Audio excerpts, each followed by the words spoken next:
Welcome friends, स्वागत है आप लोग का क्लास में। चलिए क्लास 8 चैप्टर 9 बीजय व्यंजक आज हम लोग देखेंगे एक्सरसाइज 9.2।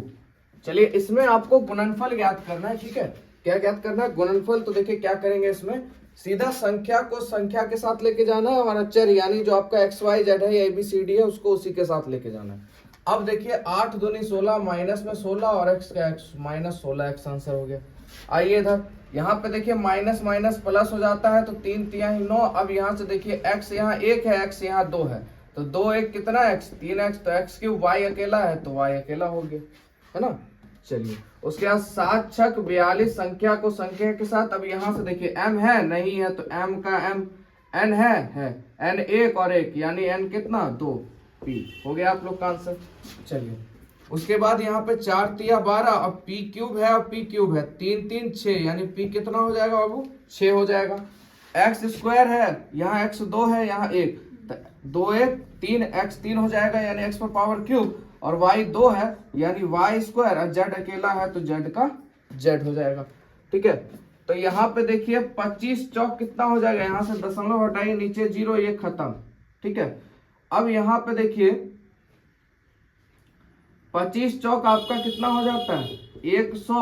ठीक है, बटा यहाँ 10 और x कितना है 2 x स्क्वायर, ये और ये खत्म यानी 10x स्क्वायर, है ना। कितना हो जाएगा आप लोग का 10x स्क्वायर हो जाएगा। ठीक है, कोई दिक्कत समझने में? चलिए आगे देखते हैं।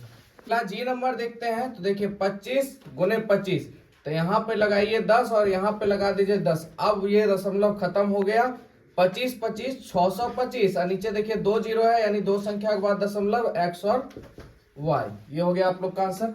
आइए देखिए एक एकम एक, संख्या को संख्या के साथ गुना करना है, 2 दूनी 4, बचा क्या आपके पास x और y।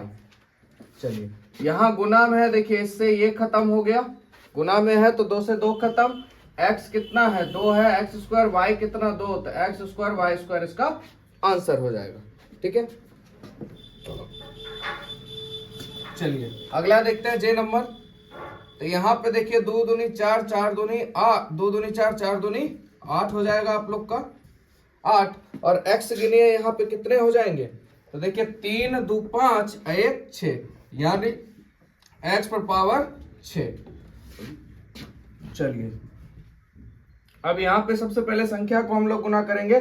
देखिए माइनस माइनस क्या हो जाएगा प्लस, तो 6 तिया 18 और आपका 18 सती कितना हो जाएगा 126, 6 तिया 18 और 18 सती 126 हो जाएगा। और यहाँ पे x 2 है और देखिए यहाँ 1 है, तो x कितना हो गया 3, और y देखिए क्या गो है यहाँ 1 और 1 यहाँ y क्या गो 2 गो। देखिए आसानी से सब समझ में आ गया होगा, इसका गुणज आप लोग सीख गए होंगे। चलिए तो ये था आपका क्वेश्चन नंबर 1 जो बेसिक से था। अब चलते हैं वर्ड प्रॉब्लम पर। अगला प्रश्न 2 कहता है किसी आयत की आसन्न भुजाएं क्रमशः 6p स्क्वायर q स्क्वायर एवं 2pq है तो आयत का क्षेत्रफल क्या होगा। तो देखिए 2 आसन्न भुजाएं दी गई है यानी कि लंबाई और चौड़ाई दी गई है, तो आयत का क्षेत्रफल क्या होता है आप लोग को पता है, लंबाई गुने चौड़ाई होता है, और लंबाई आपके पास ये है 6p स्क्वायर q स्क्वायर गुने, और आपके पास चौड़ाई हो गई 2pq। आइए क्या बोला था मैंने, संख्या को संख्या के साथ गुना करना यानी 6 दूनी 12 बाबू। अब p 2 है यहाँ और 1 यहाँ है यानी p कितना हो जाएगा 3 गो, q यहाँ 2 गो है, यहाँ क्या गो 1 गो यानी q क्या गो 3 गो। तो ये हो गया आप लोग का आंसर। चलिए आगे बढ़ते हैं। कहता है यदि किसी वर्ग की भुजा आपको दी गई है √2 x स्क्वायर y स्क्वायर है तो वर्ग का क्षेत्रफल क्या होगा। और आप लोग को पता है वर्ग का क्षेत्रफल क्या होता है, भुजा स्क्वायर यानी a स्क्वायर हम लोग कह सकते हैं। ठीक है, अब यहाँ से ब्रैकेट के अंदर √2 x स्क्वायर और y स्क्वायर का क्या करेंगे हम लोग, वर्गमूल करेंगे।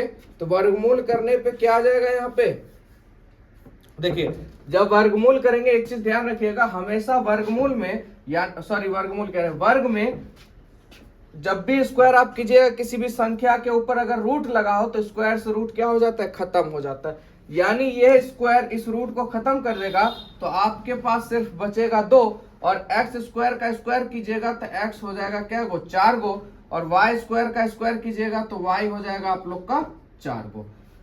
ठीक है, तो y हो जाएगा आप लोग का 4 गो। ठीक है, यहाँ पे बस यही समझना था, स्क्वायर से रूट क्या हो जाता है, खत्म हो जाता है। याद रखिएगा स्क्वायर से रूट खत्म हो जाता है, यानी इस स्क्वायर से ये रूट खत्म, तो सिर्फ बचेगा 2, बाकी स्क्वायर जिंदा रहेगा। ठीक है, ये ध्यान रखिएगा। अब एक्स स्क्वायर का स्क्वायर कीजिएगा, यानी एक्स स्क्वायर को 2 बार और गुना कीजिएगा, उसके ऊपर स्क्वायर कीजिएगा, तो 2 दूनी क्या हो जाएगा 4, और 2 दूनी y पे पावर 4।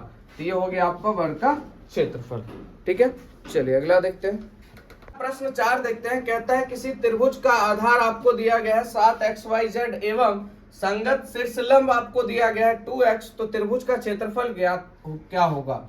त्रिभुज का क्षेत्रफल होगा ये बताना। तो आपको पता है त्रिभुज का क्षेत्रफल क्या होता है, 1/2 गुने आधार गुने ऊंचाई, यानी हम कह सकते हैं 1/2 गुने b इंटू एच, आधार गुने ऊंचाई। तो 1/2 गुने आधार आपका क्या हो गया 7xyz, और ऊंचाई आपका हो गया 2x। तो यहाँ से देखिए 2 और 2 खत्म हो गया, यहाँ पे संख्या में सिर्फ बचा बाबू 7, x देखिए एक यहाँ है और एक यहाँ है, तो x कितना हो गया 2। अब क्या बचा सिर्फ y और z, तो ये हो गया आप लोग का आंसर। चलिए प्रश्न 5 कहता है समबाहु त्रिभुज का क्षेत्रफल ज्ञात करें यदि उसकी भुजा 3x² है। तो देखिए समबाहु त्रिभुज का क्षेत्रफल, इसका जो फॉर्मूला होता है, जो क्षेत्रफल का फॉर्मूला हो जाएगा वो हो जाएगा बाबू √3/4a²। ठीक है, √3/4 गुने भुजा का स्क्वायर।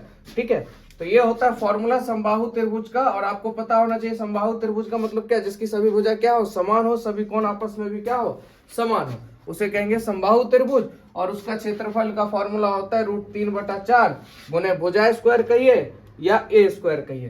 तो यहाँ पे √3/4 और गुने a का मान आपका क्या है 3x², इस पूरे का स्क्वायर करेंगे तो √3/4 गुने 3 का स्क्वायर करेंगे 9 हो जाएगा, x² का स्क्वायर करेंगे तो x² हो जाएगा।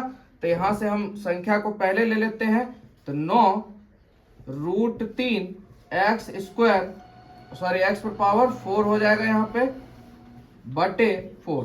तो ये हो जाएगा आप लोग का आंसर। ठीक है, तो कहीं से दिक्कत आप लोग को समझने में, क्योंकि पहले हमने संख्या को रखा 9 और उसके बाद √3 और उसके बाद x कितना है 4 है और नीचे बटे 4, ये हो गया आप लोग का आंसर। चलिए अगला क्वेश्चन देखते हैं। 6 कहता है उस घन का आयतन क्या होगा जिसकी कोण 6a हो। यानी भुजा आपको दी गई है तो घन का आयतन पूछ रहा है, तो घन का आयतन बाबू क्या होता है a³, यानी a क्या है आपका 6a और इसका क्यूब कर दीजिए तो 6×6 36 है ना, 6×6 आपका कितना हो जाएगा 36 और 36×6 आपका कितना हो जाएगा 216। ठीक है, 6×6 36, 36×6 216 और ये कितनी बार 3 बार, तो ये हो गया इसका आंसर। चलिए प्रश्न 7 कहता है यदि एक कलम का मूल्य x² हो तो y² कलम का मूल्य क्या होगा। एक कलम का दाम कितना है बाबू x², तो y² कलम का दाम क्या होगा, तो y² कलम का दाम क्या होगा x² से गुना कर दीजिए, तो x² और y। तो देखिए यहाँ पर x 2 है, पहले y ये ले लेते हैं, y 2 और 1, यानी y क्या हो जाएगा क्यूब और x भी क्या हो जाएगा क्यूब। तो y² कलम का मूल्य क्या हो जाएगा y³ इंटू x³, या तो आप इसको आंसर में ऐसे भी दिया होगा x³ इंटू y³। दोनों में कोई दिक्कत नहीं है, क्योंकि ये ध्यान रखिएगा दो साइन जो होता है प्लस और मल्टीप्लाई, देखिए प्लस से ही मल्टीप्लाई बना, प्लस इस तरह से है, इसी प्लस को थोड़ा सा टेढ़ कर दिया तो मल्टीप्लाई बन गया। ये दोनों एक ऐसा चीज है जिसको अगर संख्या आप उलट पुलट कर दें तो इसको कोई फर्क पड़ने वाला नहीं है। जैसे कि 2 + 3 कर दें या 3 + 2 कर दें तो आंसर आपका 5 ही आएगा, है ना। इसी तरह गुना में भी 2 तिया कहें या 3 दूनी कहें, आंसर आपका 6 ही आएगा। तो उसके लिए घबराने का नहीं, आंसर आपका सही है गुना में खासकर हो तब। घबराना कब है, जब माइनस हो और क्या हो भाग, क्योंकि भैया माइनस से ही बना है क्या चीज भाग, वो भी माइनस ही है, खाली 2 बिंदु लेके आओ तो ये भाग बन गया, है ना। तो ये प्लस का गोतिया भैया गुना है और माइनस का गोतिया कौन है भैया भाग है। ठीक है, तो चलिए ये भी हो गया। अब एक क्वेश्चन और देख लेते हैं। लास्ट प्रश्न है आपका, कहता है यदि कोई व्यक्ति x² 2 किलोमीटर प्रति घंटा की चाल से चल रहा है तो 2 घंटे में वह कितनी दूरी तय करेगा। आपको पता है दूरी बराबर क्या फॉर्मूला होता है बाबू, चाल गुने समय। दूरी बराबर क्या होता है, चाल गुने समय, और चाल बराबर क्या होता है, दूरी बटा समय। ठीक है, तो हमको निकालना है कुल दूरी यानी टोटल डिस्टेंस।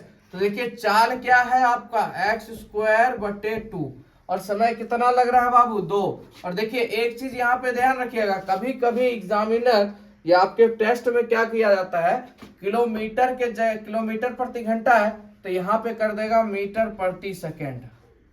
समझिएगा मेरी बात को, यहाँ पे किलोमीटर प्रति घंटा, यहाँ मीटर प्रति सेकेंड, और यहाँ आपको 2 ही घंटा रहेगा तो आपको इसको घंटे में नहीं लेके इसको बदलना पड़ेगा किसमें, सेकेंड में। ये सब आप लोग का 9th और 10th में ऐसा हिसाब मिलता है, ठीक है। तो ये चीज समझिएगा, हमेशा सबसे पहले ये चीज ध्यान करिएगा भाई है किसमें, और ए टर्म में इतना पावरफुल क्वेश्चन नहीं देता है। चलिए तो यहाँ से भैया ये 2 और ये 2 खत्म हो गया, आंसर हमारे पास x², यानी कितनी दूरी तय करेगा, x² दूरी तय करेगा। तो चलिए आज की क्लास में गुणनफल था तो ये पूरा खत्म हो गया। अगला जो क्लास है आप लोग का एक्सरसाइज 8.3 9.3, यहां से आप लोग का बहुत इंपॉर्टेंट है क्योंकि ये आपको 9th और 10th में दोनों में काम देगा, 9.3 और 9.4, ठीक है। चलिए मिलेंगे नेक्स्ट वीडियो में। वीडियो अच्छा लगा हो तो लाइक करिएगा, चैनल को सब्सक्राइब कीजिएगा और शेयर करना तो भूलिएगा मत। मिलते हैं अगली वीडियो में।